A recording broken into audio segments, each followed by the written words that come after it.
not this time. I want to ace and slay the question and answer portion. We'll find out as each finalist will pick a card that contains the name of our judges and celebrity guest panelists who will ask the question, but they will not be judging them. And they will be given 30 seconds, and when their time is up, they will hear this sound.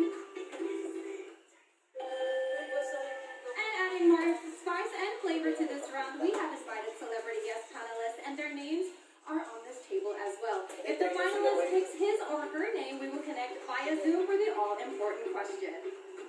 But they will not give scores to the finalists, like I said a while ago. Let's just make that clear.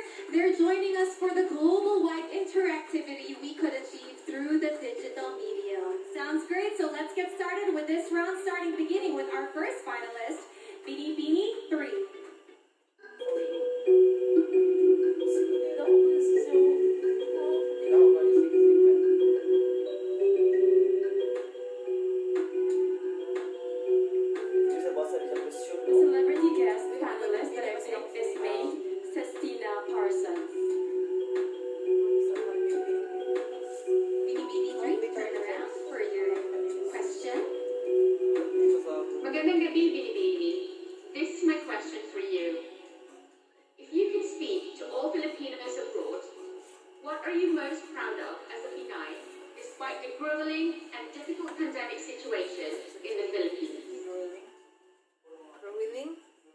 Filipinos are known to be resilient people, and we have proved this because we have overcome the pandemic. Although the pandemic may not end, but we see that Filipinos are fighting strong. Even if they are undergoing problems or they lost their livelihoods, they're fighting for their family. And my purpose here, as your Binibini, is to be able to help all Filipinos become stronger and inspire them as well. Thank you. Thank you, Binibini number 3. The next Binibini up is number 15.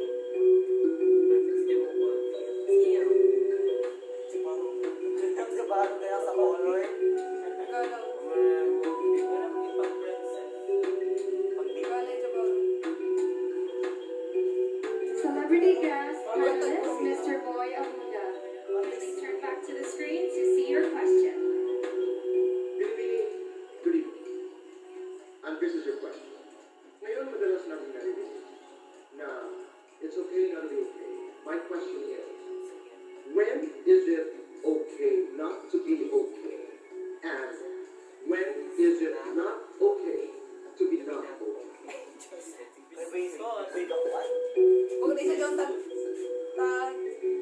You know, sometimes it's hard to move on, especially that if we lost our loved ones, when we're depressed, when we have anxiety, but most of all, when we want to move forward in life. You know, my favorite saying in a movie, Disney, Inside Out, is embrace your sadness, because in embracing your sadness, you will feel happiness afterwards. Thank you. Thank you, candidate number 15. Very graceful to that very challenging question from the team. Definitely. And up next is Binibini number 19. Kindly step towards the table and pick your card.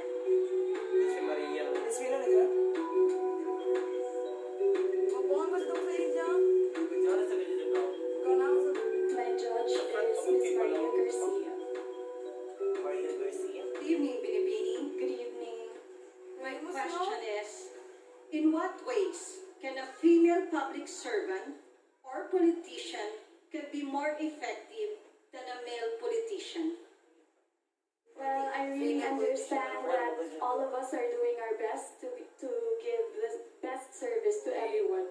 And I can say that men servants are very strong when it comes to making decisions. And with women, they are very passionate when it comes to the things that they are doing, and they're very sensitive with the feeling of the other people, and that's what makes women servants different from men. Thank you, candidate number 19. Up next for our question in the A round is Binibini 24.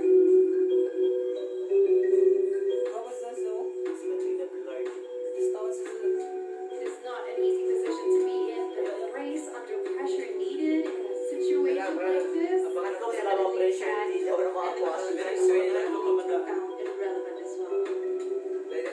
the judge is Under Secretary Benito Begzon Jr., our chairman of the board. Good evening. Good evening. Here's the question. Given the pandemic situation now in the Philippines, should vaccination be a choice or a mandate? Vaccination should be a choice. And I still remember the days when we were all longing for vaccines to be created. And now that vaccines are available, we tend to get hesitated because we fear of the side effects. But I encourage everyone to choose to get vaccinated because this is the big step for us to move forward and to protect ourselves and our loved ones. Thank you. Very well said. Thank you, Binibining 24.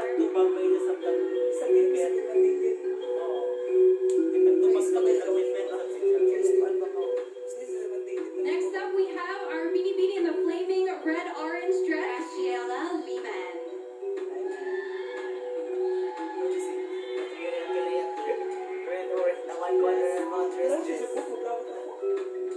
Hi, Giela.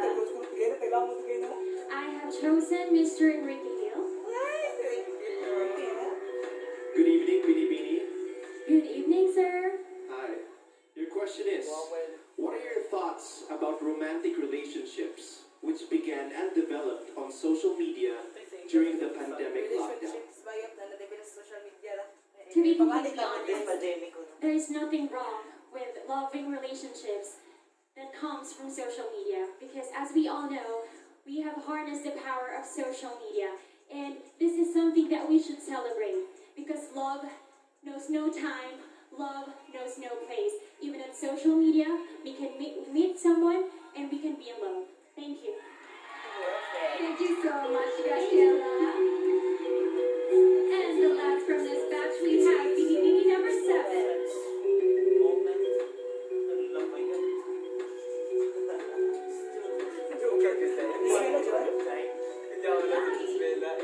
Chosen Miss Kylie Orsoza. Hello, Meiji. Hi, Miss Kylie. Hello. My question is, these days, beauty queens are also considered as beauty athletes with all the training we undergo. What is your message of inspiration to all Filipino athletes who are competing in the forthcoming Olympics in Japan, given the pandemic situation? As a candidate myself, I understand and I completely agree that we are like athletes because we are required to be disciplined. We are required to give our 100% passion and focus on whatever we will do. And to our athletes, I know that you are also waiting for this to happen again. And this will happen again in Japan and it's a good sign and it means that there's hope and we are go back to normal. Thank you. Thank you so much, candidate number 7. And that concludes our first round of question and answer portion. Yes, and at this point, kumihinga muna. Let's take the pressure. We take a quick break. It's our next 7 finalist turn and the Q&A in just a moment.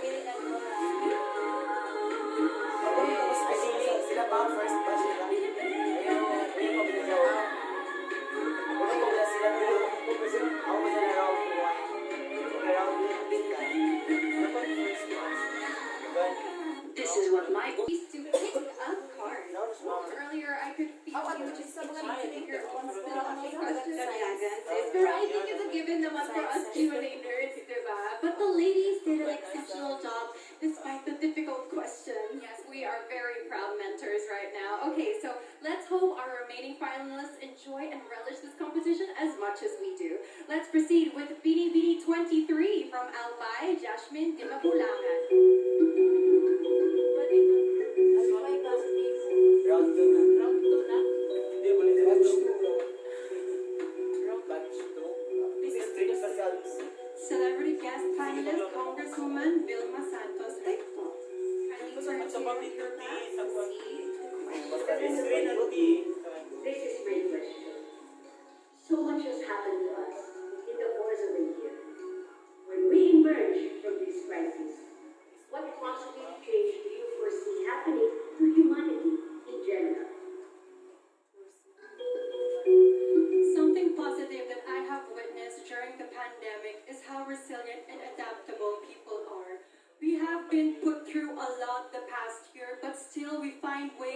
help one another and find ways to help. And at the end of the day, as long as we put our generosity and charity first, then together we can heal and we can get through this crisis. Thank you.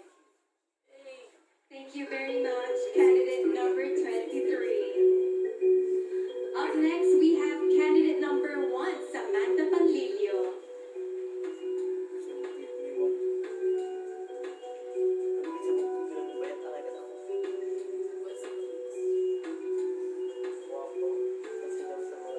I chose Judge Mr. Rahul Laurel. Good evening, Binibining. Hi. Good Good evening. evening, Binibining. Good evening. YOLO. You only live once. Name something you learned and did for the first time during the pandemic, which you consider as the most life-changing of all. The one thing that I did during the pandemic was actually cook food for frontliners because I love to cook. And I also have a food vlog which I do in my spare time. And it was such a fulfilling and humbling experience, helping these people and helping contribute to the people who are actually in the front lines helping us Filipinos. And so I hope that what I did inspired other women too to also help out one another, because the only way that we can survive and heal and recover through this pandemic is if we help one another. Thank you. Just in the nick of time. Thank you so much, Binibini 1. Next up, we have from Quezon Province, Binibini 8, Patricia Babista.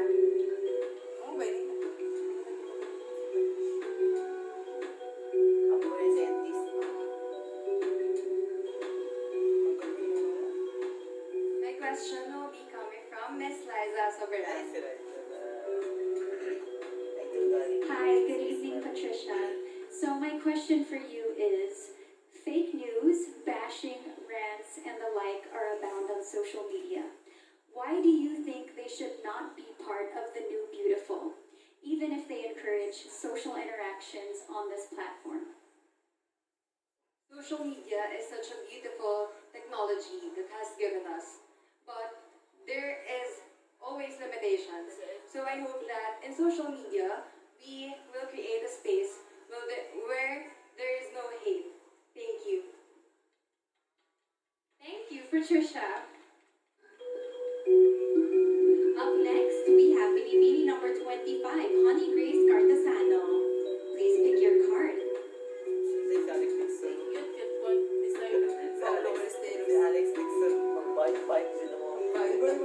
My judge is Mr. Joseldo C. Hi, good evening. Good evening. Binibining number 25. Amidst the hardships and suffering the world is facing now, if you're given a chance to face God and ask one question, what would that be and why? If I will be having a chance to ask God, it is why. But I know that everything happens for a reason. We may be facing pandemic right now and there's so much uncertainty. But this revealed that every Filipino has the heart of a hero. So thank you, God, for everything, even though we're facing this pandemic. Thank you to all the Filipino heroes. Thank you. Thank you, honey. Next up from Masbate is Binibini 17, Hannah Arnold.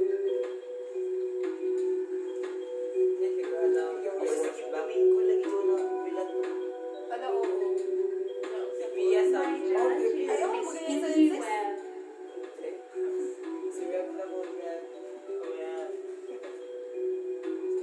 Hi, Hannah. Hello.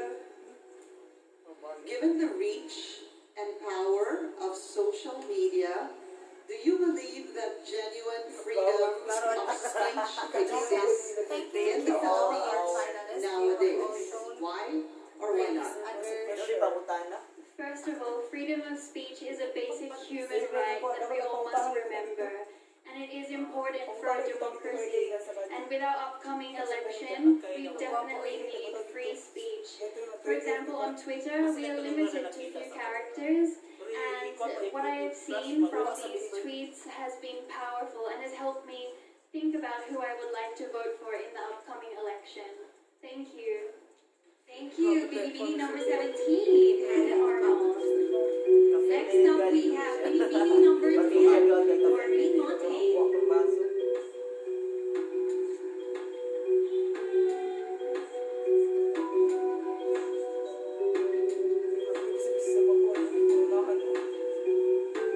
My judge is Secretary Benito Bendon Jr. Good evening, Binibini. Here's my question. Now that compassion is needed more than ever, what is your most recent act of kindness? And how did this affect others? During the pandemic, I was in Siargao, and together, friends and I banded together and we created the Siargao Community Kitchen. It was a trying time and everyone felt how hard it was. Our hearts were heavy, but together